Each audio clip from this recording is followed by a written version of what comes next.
اعوذ باللہ من الشیطان الرجیم بسم اللہ الرحمن الرحیم الصلاۃ والسلام علیکہ یا رسول اللہ صلی اللہ علیہ وآلہ وسلم. السلام علیکم ورحمۃ اللہ وبرکاتہ. حضور پاک صلی اللہ علیہ وسلم اب کھلم کھلا اسلام کی دعوت سب لوگوں کو دینا شروع کر دیتے ہیں. مکہ کے لوگ اس بات پر سخت ناراض ہیں. بہرحال وہ جب کبھی اپنے سوال حضور پاک صلی اللہ علیہ وسلم کے پاس لے کر آتے ہیں یہ سوچ کے کہ شاید رسول اللہ صلی اللہ علیہ وسلم ان کو اس کا جواب نہیں دے سکیں گے، تو رسول اللہ صلی اللہ علیہ وسلم ان کو جواب ایسا دیتے ہیں کہ وہ لوگ اسپیچ لیس ہو جاتے ہیں، یعنی ان کے پاس کوئی جواب نہیں ہوتا. تو اب یہ لوگ جو کافر ہوتے ہیں یہ کہتے ہیں کہ کیا کیا جائے، حضور پاک صلی اللہ علیہ وسلم کا جو خاندان ہے وہ تو کافی اثر رسوخ والا خاندان ہے، تو ایسا کیا جائے کہ جس سے ہم اسلام کو شکست دے سکیں، نعوذ باللہ. تو وہ کیا کرتے ہیں کہ جو لوگ اسلام قبول کر رہے ہوتے ہیں ان میں جو کمزور ہوتے ہیں ان پہ وہ ظلم و ستم کرنا شروع کر دیتے ہیں.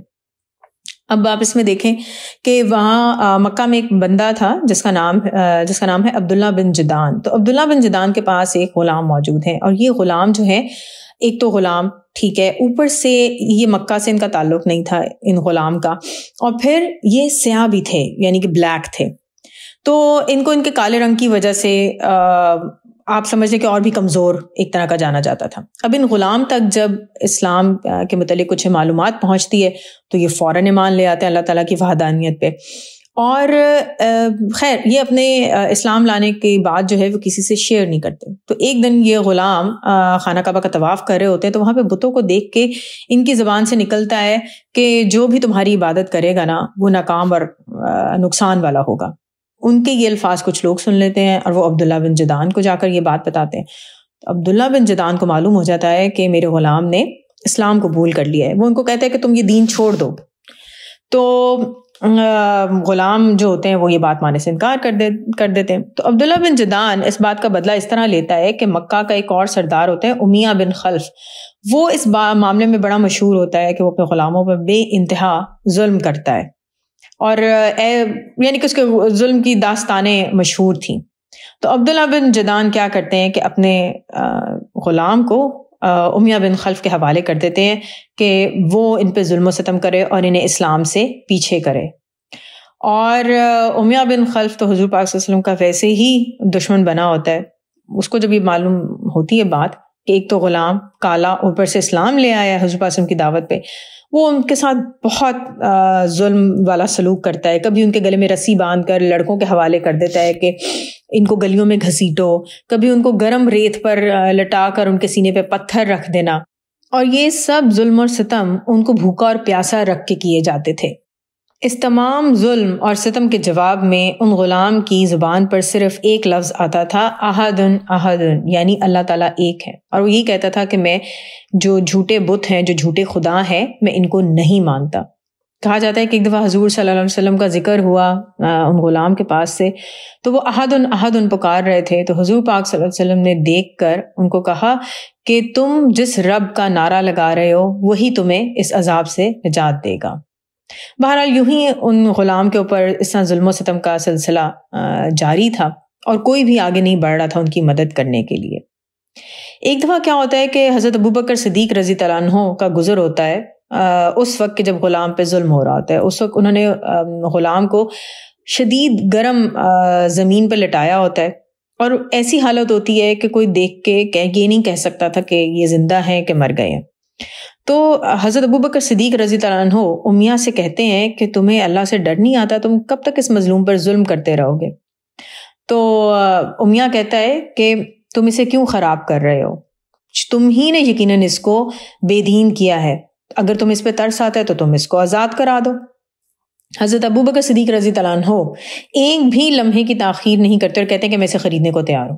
تو امیہ کہتا ہے کہ اگر یہ مر چکا ہوا تو ابوبکر صدیق رضی اللہ عنہ کہتے ہیں میں تب بھی اس کو خرید لوں گا. تو امیہ کہتا ہے کہ ٹھیک ہے، یہ میرے کسی کام کا نہیں ہے، اگر یہ مر چکا ہے تو میں 100 درہم لوں گا، اور اگر یہ زندہ ہوا تو میں 200 درہم لوں گا، اور اس کے علاوہ ایک اور غلام بھی بدلے میں لوں گا. حضرت ابوبکر صدیق رضی اللہ عنہ کہتے ہیں کہ مجھے منظور ہے. تو امیہ غلام کو آواز لگا کے پوچھتا ہے کہ تم زندہ ہو یا مر گئے ہو؟ تو آگے سے غلام کہتا ہے احدن احدن. امیہ بڑا خوش ہو جاتا ہے کہ چلو غلام زندہ ہے، اب 200 درہم بھی ملیں گے اور ایک اور غلام بھی ملے گا. اور پھر حضرت ابوبکر صدیق رضی اللہ عنہ اپنا ایک غلام جس کا نام قسطاس تھا وہ امیہ کو اس غلام کے بدلے دیتے ہیں. اور قسطاس کے متعلق کہا جاتا ہے کہ وہ حضرت ابوبکر صدیق رضی اللہ عنہ کے کاروبار کا نگران تھا، خزانچی تھا اور بہت عقل مند غلام تھا کہ اس کی قیمت کئی ہزار درہم میں معلوم ہوتی تھی. بہرحال حضرت ابوبکر صدیق رضی اللہ عنہ جب مسلمان غلام کو لے کر جانے لگتے ہیں امیہ کے پاس سے، تو امیہ کہتا ہے کہ ابوبکر تم تو بہت عقل مند تاجر مشہور ہو، لیکن تم نے 100 درہم کا غلام 200 درہم میں خرید لیا. تو ابوبکر صدیق رضی اللہ عنہ نے جواب دیتے ہیں کہ امیہ گھاٹے کا سودا تو تم نے کیا ہے، میں تو اس مسلمان غلام کو 1000 درہم میں بھی خرید لیتا. لوگ یہ بھی کہتے ہیں کہ یقیناً اس مسلمان غلام نے ابوبکر صدیق رضی اللہ عنہ پہ کبھی کوئی شاید احسان کیا تھا، اسی لیے حضرت ابوبکر صدیق رضی اللہ عنہ نے اس بات کی پرواہ نہیں کی کہ 200 درہم بھی دیے اور اپنا عقل مند ہزاروں درہم کا غلام اس کے بدلے میں دے دیا. بہرحال حضرت ابوبکر صدیق رضی اللہ عنہ مسلمان غلام کو لے کر حضور صلی اللہ علیہ وسلم کی خدمت میں حاضر ہوتے ہیں اور کہتے ہیں کہ اللہ تعالیٰ کے پیارے رسول صلی اللہ علیہ وسلم، آپ صلی اللہ علیہ وسلم کے چہرے کے صدقے میں نے اسے آزاد کر دیا ہے. تاریخ ان اسلام لانے والے سب سے پہلے غلام کو حضرت بلال حبشی رضی اللہ عنہ کے نام سے جانتی ہے. اور آپ دیکھیں کہ حضرت بلال حبشی رضی اللہ عنہ کو کیا اعزاز ملا. حضور صلی اللہ علیہ وسلم نے حضرت بلال حبشی رضی اللہ عنہ کو اپنا مؤذن مقرر کیا.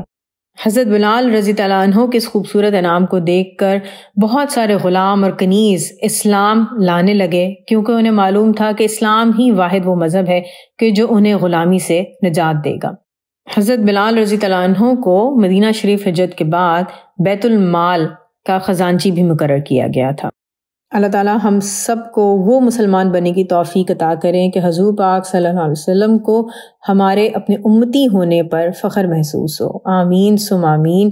الصلاۃ والسلام علیکہ یا رسول اللہ صلی اللہ علیہ وآلہ وسلم. السلام علیکم ورحمۃ اللہ وبرکاتہ.